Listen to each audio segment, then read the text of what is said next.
Apakah kalian pernah mendengar tentang kerajaan Goa Talo? Kerajaan yang cukup menarik untuk dibahas karena merupakan gabungan dari dua kerajaan. Membuat penasaran kan? Maka dari itu, selamat datang dalam video presentasi saya, Dan Marine Skandinavi Panjaitan, dan pada hari ini saya akan menjelaskan tentang kerajaan Goa Talo.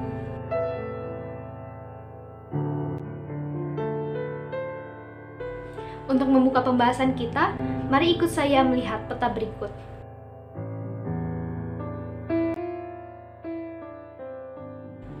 Seperti yang kita lihat, daerah berwarna orange adalah daerah di mana Kesultanan Goa Talo berada. Sekarang, kita akan masuk kepada bagian pertama, bagaimana awal mula Goa Talo berdiri.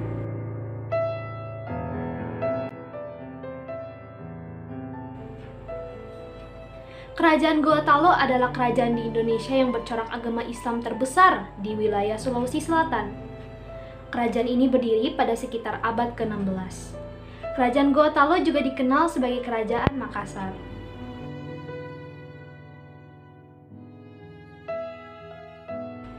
Kerajaan Goa Talo adalah kerajaan gabungan antara Kerajaan Goa dan Kerajaan Talo yang dimiliki dua orang bersaudara.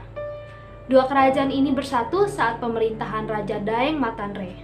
Kerajaan ini bersatu atas dasar kesepakatan, sehingga rakyat kedua kerajaan pun tidak memihak siapapun.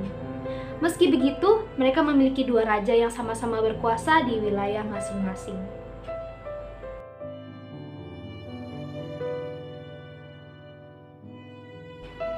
Raja pertama di kesultanan ini adalah Sultan Alauddin yang memimpin pada akhir abad ke-16. Dia adalah raja pertama pemeluk agama Islam dan sebagai penanda bahwa kerajaan Goa Talo menjadi kesultanan.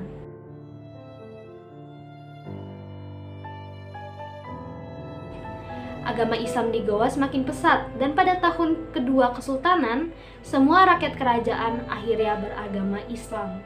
Sekarang kita beralih pada puncak kejayaan Goa Talo.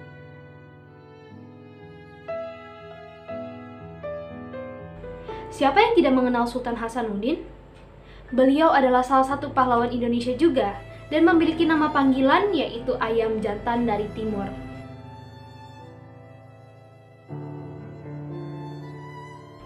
Beliau berkuasa dari tahun 1653 sampai 1669. Pada masa kejayaannya, Goa Talo menjadi pusat perdagangan terbesar di Indonesia bagian timur.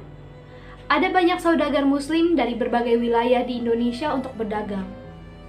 Kerajaan ini bersifat maritim, selain karena letaknya yang strategis dengan laut, banyak masyarakat yang berprofesi sebagai nelayan.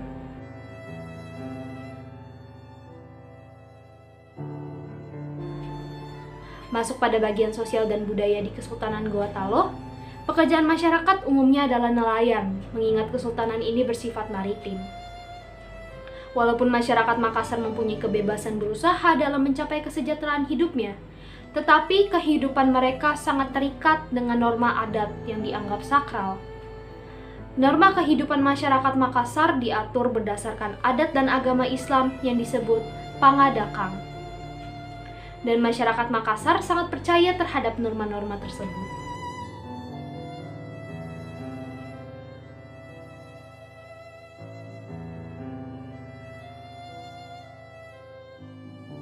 Bagaimana dengan kondisi ekonomi dan politik?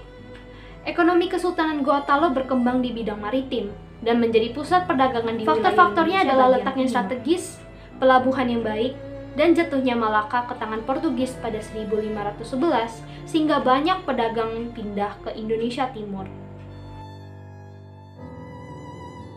Namun kejayaan Goa Talo harus runtuh pada tahun 1667 karena perjanjian Bongaya yang berisi tentang pembagian wilayah kekuasaan antara kerajaan Goa Talo dan VOC.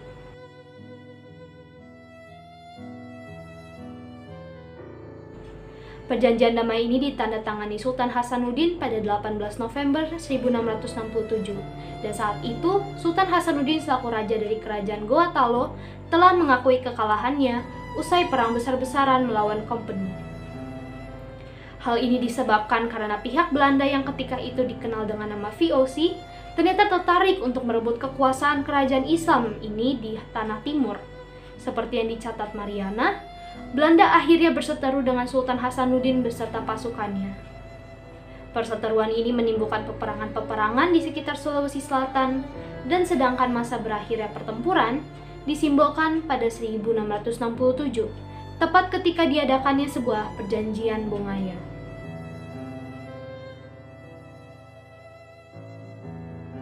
Walaupun begitu, masih banyak tanda-tanda ataupun peninggalan Kesultanan Goa Taloh yang masih ada dan dijaga untuk dijadikan bahan pembelajaran sejarah.